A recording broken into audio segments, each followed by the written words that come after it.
States has once again pledged to provide firm and extended deterrence for South Korea to counter the rising threats posed by North Korea. The pledge came during talks in Washington between the foreign and defense chiefs of the allies. Our defense ministry correspondent Kim Hyun-bin reports from Washington.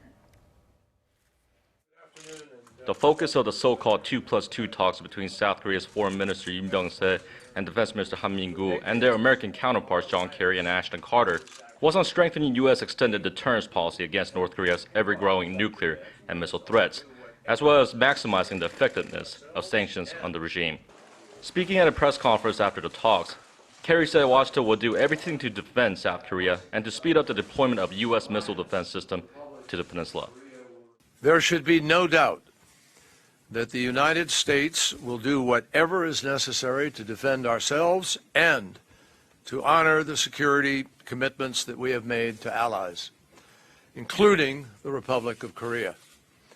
And we will deploy as soon as possible a terminal high-altitude area defense battery to our Korean ally. Carter also emphasized that the U.S. is committed to providing extended deterrence guaranteed by the full spectrum of U.S. defense capabilities. He warned Pyongyang that the use of any nuclear weapons will come at a massive price.